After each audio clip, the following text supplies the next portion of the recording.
and welcome to another episode of the Accountant Success Secrets podcast. I'm Philippa Haynes of Insight 101. And I'm Mark Lee of Bookmark Lee.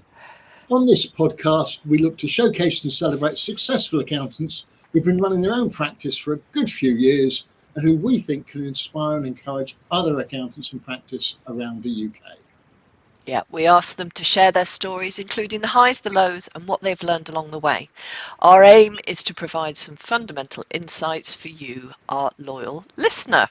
And if you'd like to share your story in a similar way, do please get in touch with Mark or myself. Indeed, and it is great that a number of people have been talking to both Philippa and I, either volunteering themselves or saying how much they enjoy the podcast. And we do love hearing that, don't we, Philippa? Certainly do, and we've even got people lining up to sponsor us at some point. But so there for we now, are. This podcast is sponsored by Pinnacle, a trusted outsourcing partner with over 100 clients in the UK and Ireland. Pinnacle's CEO, Mayank Pandya, is a chartered accountant based in London, and he has a passion to encourage innovation and excellence in the accounting profession. Pinnacle has offices in the UK and offshore delivery centres across India, employing over 250 high-quality staff. With a strong focus on quality assurance, Pinnacle has helped many UK accounting firms to scale their capacity and operations. To find out more, please visit www.pinnacleoss.co.uk. You'll also find that link online wherever you're listening to this podcast. Yes, thank you very much to Pinnacle. Okay, so today on our podcast, we are delighted to introduce Linda Booth of We Do the Books, which she set up in Manchester over 15 years ago. Like many accountants, Linda says that she fell into accounting and little by little set up her own business, where she welcomes tech but is also happy to do a bit of spreadsheeting and colour coding too. She's AAT qualified and describes herself on LinkedIn as a boring accountant, keeper of spreadsheets, which of course means that she's not boring at all. Because I love that. Must admit, it sounded a bit archetypal to me. Welcome, Linda. Is there anything else you'd like to add by way of intro? I don't think so. I think you've covered it quite nicely, actually. Thank you. Oh, lovely. Well, as you know, we aim to keep the podcast to around 30 minutes. We'll do that by focusing the discussion around a few key questions. And I'll start out. What attracted you to start your own practice and how did you go about doing that? It's a little bit of a long story, really. My husband. We like long stories. My husband had his own business, and I decided to help him in that business because I was pregnant with our first child. So I went to, I suppose you'd call it bookkeeping college, really. Learned all about double entry bookkeeping, bank reconciliations, etc. Didn't really teach me anything that I needed to know about actually helping somebody run a business. I taught myself Excel to do the invoices, etc. And after 3 years, I thought I would go and look for a job somewhere, and suddenly realised that I could probably work as an accountant. So I applied for various jobs. I had different interviews, and I was very kindly offered 2 jobs on the same day. Yeah. So I took the one that appealed to me the most, and here we are. Started very small in a family-run business, doing mostly VAT and payroll, even though I'd barely done payroll, to be honest, and I told the guy that I'd barely done payroll. I'd only done the VAT returns for my husband, and he still took me on, which is amazing when I think about it. And I stayed there for 9 years. And you expanded what you were doing there as well, didn't you? Yes, I did. So, as I say, I started off doing the VAT and payroll, and within a couple of years, I think it was a couple of years, I was responsible for all the VAT returns, all the payroll, the bookkeeping, etc. But in the quiet times when all that was complete, I would then also do sole trader accounts, tax returns, and limited company accounts. And I wanted to do more of that, and there wasn't the opportunity within the practice, so I quit and set up on my own. Awesome. And how did you go about getting the initial clients to set up by yourself? And had you learned anything about marketing and business development at that point? I hadn't learnt a single thing. I was as green as it is possible to be. I was greener than field of green grass. And, I thought that maybe putting an advert in the paper was the right way to go.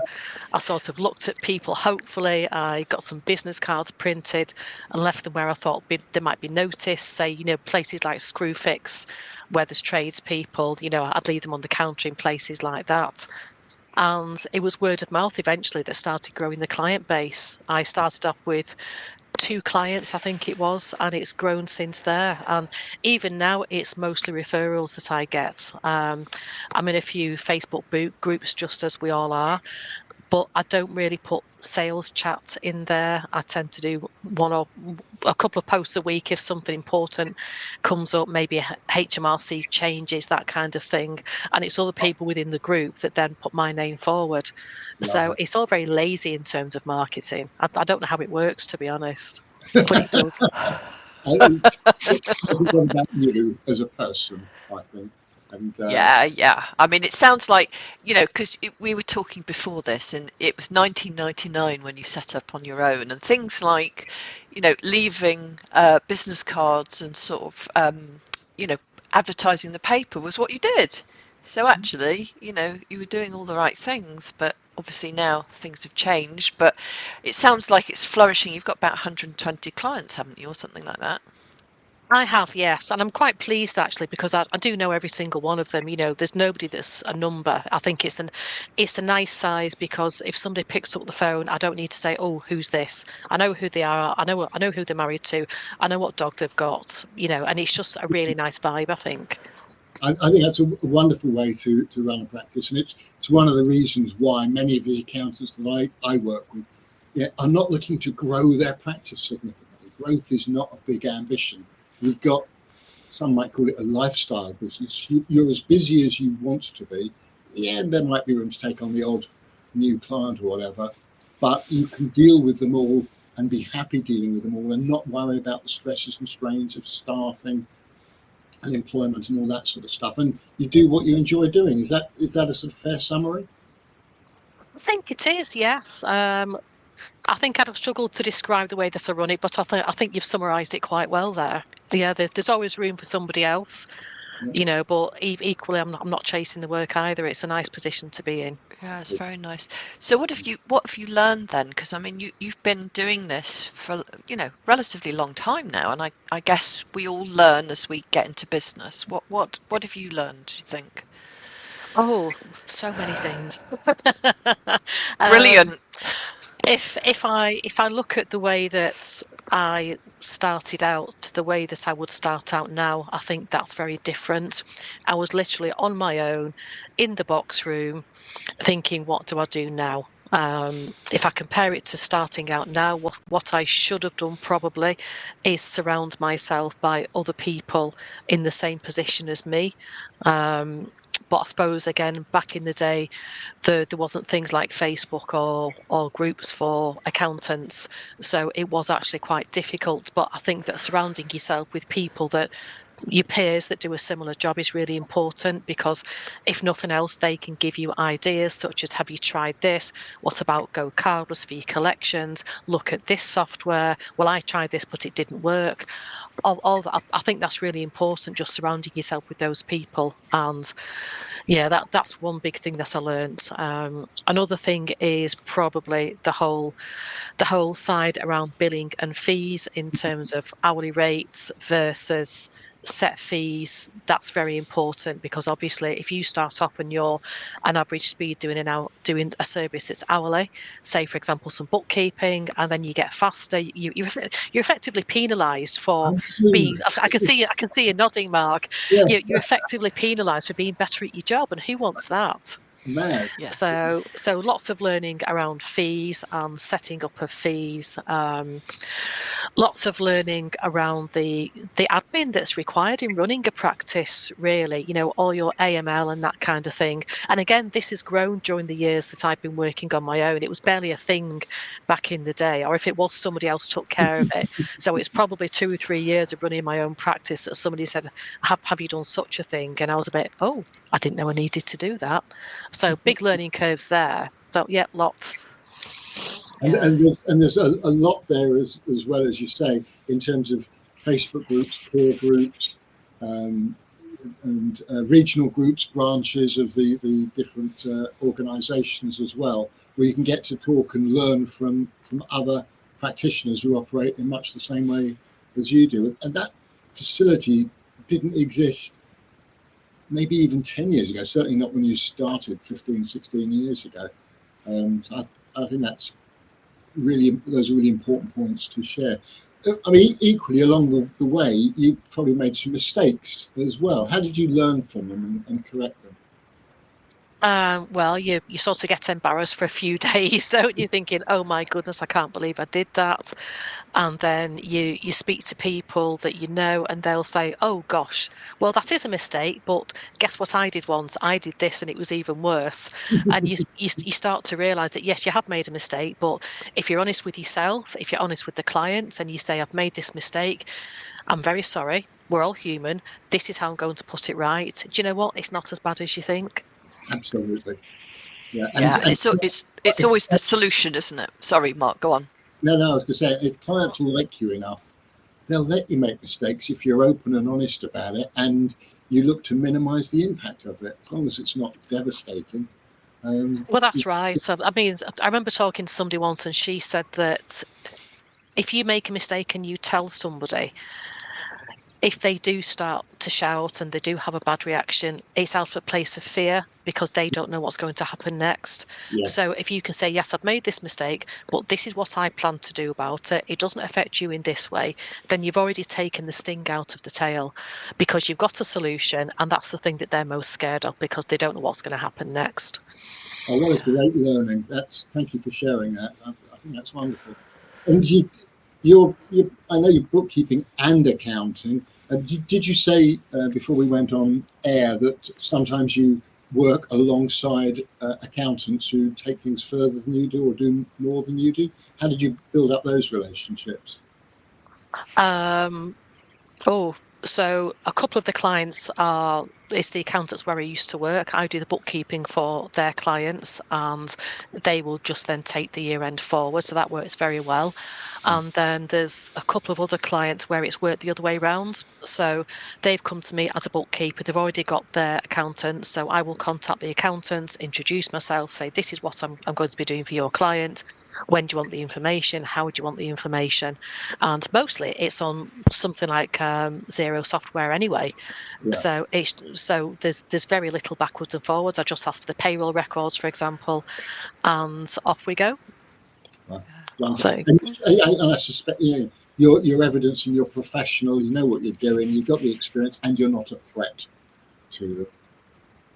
well, you'd hope so, wouldn't you? And I think that if I was working with another bookkeeper, then again the same thing. You know, she needs to know that I'm going to trust her to do the work, and she trusts me enough to pass the information on to suggest that her client could engage me as an accountant. So it's all based on trust, isn't it? Just trust and mutual respect, I think. Absolutely. Yeah. Sure. I mean, before we started, we did talk about whether it was just you or whether you had a team, and I think we talked about technology and maybe mistakes you've made with recruitment. I mean, for those, recruitment I think is always a big one, isn't it? What have you learned along the way, good and bad and indifferent? So I've only ever had a couple of part-time staff, really, and one left because she wanted. I think they both left because they wanted more hours, actually. Yeah. So there's been nothing bad learnt as such. They were introduced to me by people that I already knew, that they just wanted a few hours extra work initially. So we trained them up on the relevant softwares, and then the time came where they wanted more hours, and they just left on a really good basis. So they certainly didn't leave a bad taste in my mouth, for sure. No, it sounds like you're very efficient in terms of the sort of tech and the software that you have to support you. Yes, I'm very lucky actually, because I do have some other accountancy friends that are more techie than I am. My friends would disagree with that because they think I'm techie enough. But there's some people that are they're the leaps and bounds in front of me, and they will quite happily say, have you looked at this? This is what I found, this is what I'm using. So you take a look and you go, wow, why didn't I know about this before? So you do start to, such as the tech that will send you client bank statements, so that you then don't need to be scrabbling for that last 2 weeks worth of transactions, for example. Things like the new kids on the block, that are dealing with receipt capture and payment of staff. I don't know if I'm allowed to say the names or not, but they're really coming on leaps and bounds as well. So anything new that I can grab that will make my life easier or make my client's life easier, then of course I'm going to use it. Love it. Love it. That's great. Yeah. So, I mean, so it sounds like a really efficient kind of business, long-standing. You've got a really good number of clients as well. I mean, just if the clients were to sort of respond to this question, what would it be that was unique about you? What would they say? Why have they joined you rather than somebody else, do you think? I have no It's a idea. difficult one, isn't it? I have been thinking about this because I thought this question might come up, and I honestly have no idea. I am quite honest with them. I'm quite direct. I can only assume that I probably attract the kind of clients that appreciate that direct approach. I mean, I remember working at the previous accountant and had to explain payments on account to somebody. And I must have explained this in a really straightforward manner because there was this silence. And then she said, nobody's ever said that to me before. So you can overcomplicate things. So even if it's a case of sending emails and putting the information that the client needs in a table or in bullet points, just something to make it very clear, quite short. Because I can remember, again, where I used to work, clients would go in to see the various accountants, would come out, and their faces would look like rabbits in the headlights. They'd be so stunned because they'd had this barrage of information. They hadn't written any of it down because it was too fast and used words that they didn't really understand. And I'm just trying to simplify that for people, really. Yeah. So maybe that's it. I don't know. But it's a bit like going to the doctor, and the doctor gives you a whole load of medical report stuff, and you go, "No, I wish I'd written that down or recorded it." And it always amazes me. Accountants are much better at delivering it generally, are better at delivering information and confirming stuff in writing than doctors are. And yet with doctors, it can be a matter of life and death. Yeah, I mean, Yeah. I think the accounting world, bookkeeping, etc., is quite a frightening world I mean, speaking for myself,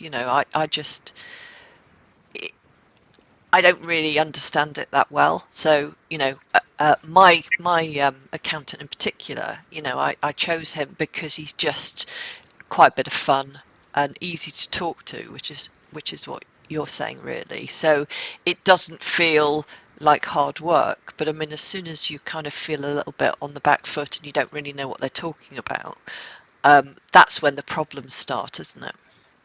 I think so. It's all about communication, and I'm not trying to be anybody other than who I actually am. So, I'm probably quite direct. Yeah. I just think it works well. It clearly does. And anybody who looks you up on your website, and with respect, I think your website projects you better than perhaps your LinkedIn profile does. But you've got enough business coming in. You're not worried about that. It's not important to you. But your website gives a. I read through your website before we started talking today, and I don't think we'd engaged before. And I got a good feel for who you were, which has been confirmed by talking with you this morning. And I'm sure that pays dividends for you as well. There's just enough information there to go, yeah, this is somebody I'd like to engage with. I was talking to an accountant yesterday who had so much information on his website. I thought, well, it's no wonder you're not getting the inquiries, because nobody knows what to do. No, I mean, I was stalking somebody else's website the other day, and it was great in terms of design, etc. But there was too much going on. Every time you move the mouse, something else happened, and particularly in terms of the world that we live in now, there's a lot more people who are being diagnosed as being neurodiverse, for example. People want to know what they're getting. Yeah, Yeah. I know what So one of the things I really loved about your website is, sometimes they can be quite generic, quite generic. But yours, I think, has got a lovely it's got a slightly quirky look and feel to it, and you use language that you wouldn't normally see on an accounting or a bookkeeping website. Did you make a real sort of effort to do that? Because it does feel slightly different. um, it it it made me feel uncomfortable to do it any other way. I think if I'd have used lots of accounting to speak, it's not the way that I deal with clients in real life. It's not the way that I write my blogs. I need to do a couple of blogs actually. So I think the website needs to reflect that. And I have had a couple of clients from there because they've looked at the website and thought, this is okay. This is who I want to deal with. Absolutely. I get that completely. I'm very Yeah. impressed. What do you think might be the other secrets to your success, as in the success of your accounting practice? It's a big I don't question, know. isn't it, that? Yeah, I don't know. I just think maybe moving with the changes. I think a lot of the bigger practices, unless they're based in certain areas, they're still sticking to the same way that they always did things. I embraced software like Xero and free agents, etc., easily 4 or 5 years before my previous employer did. yeah, And even things like, the receipts capture software that pushes through. yeah. Even, I've always been on top of that because it makes life easy for me and it makes life easy for my clients. And yeah, the previous employer, for example, and I'm sure hundreds of other accountancy practices, they're just not up to speed with that. And I I, think that the more that you can embrace it and stick with the changes, the better. I think you're right. I remember when I used to judge the Accounting Excellence Awards, long after the cloud had become ubiquitous, you'd get firms saying that the biggest innovation they'd introduced this year was to start working in the cloud. And you go, yeah, but everybody else was Oh, doing it 5 to 10 years ago. Um, Yeah, but yeah. equally, of course, clients don't really care what software their accountant and bookkeeper is using, no. as long as it's not making life difficult for the client. So Mm. one of the secrets to your success must be, I suspect, helping clients to appreciate how easy you're making it for them and how you're able to keep your fees down because you embrace modern technology. Yeah. So well I done. what I'd the hope so.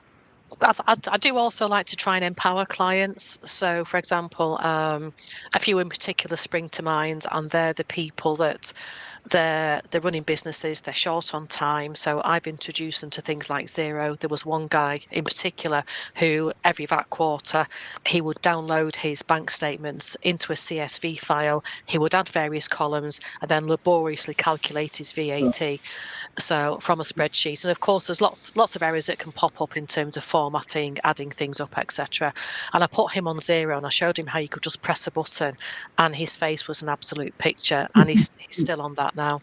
And it's a client for life. Yes. Yeah. Yeah. Hopefully, yes. So it's just things like that. If you can empower your clients, you're not doing it for them. You're teaching them how to do it, and that gives them a skill, and it makes them feel more involved in their own businesses as well. So it's not just about me; it's about the client.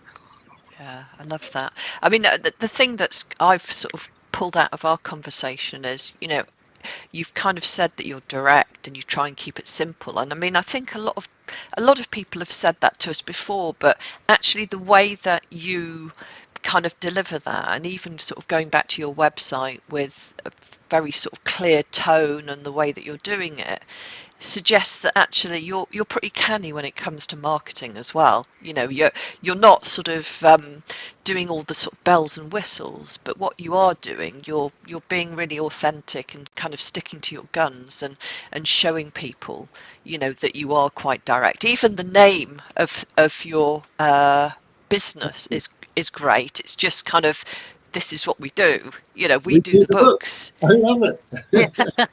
Yeah, I mean, you don't need to say much more, do you? But again, you go on to the website and the language is just that little bit different. So I think whilst you've said, in 99 when you first started out, you didn't really know what to do. I think over the years you've actually developed the sort of personality of the business, and that certainly seems to come through in what you're doing today. So that I love that. Oh, thank you. It's not done Yeah. on purpose, but thank you. Yeah. Well, I mean, there we go. That's the sort of the beauty of it, though, isn't it? If you kind of stick to who you are and sort of you're genuinely doing, what is you, then it kind of feels effortless, which is kind of where I come from, really.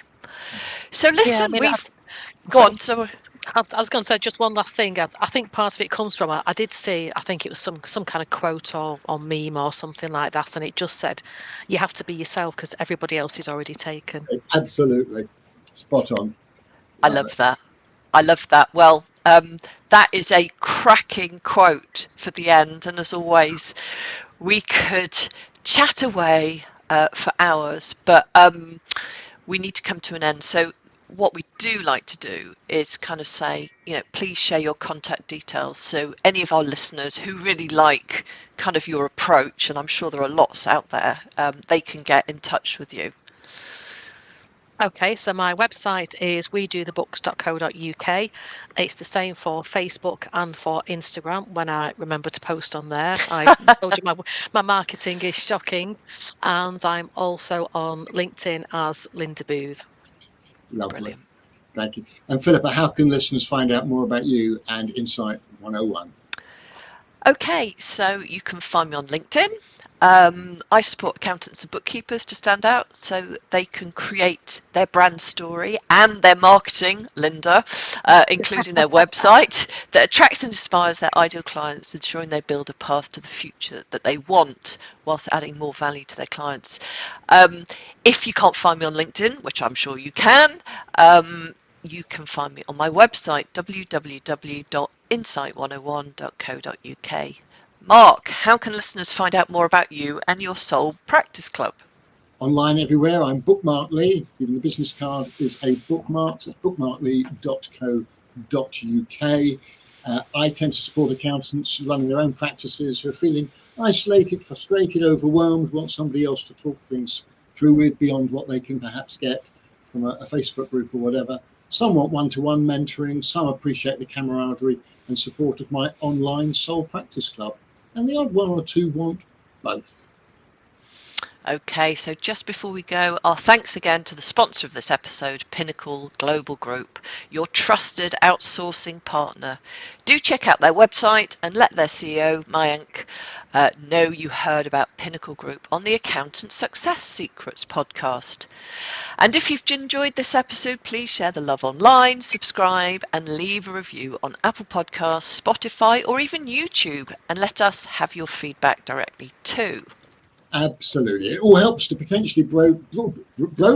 It helps to potentially broaden the reach of the podcast. I've given away I'm reading this in case nobody knew.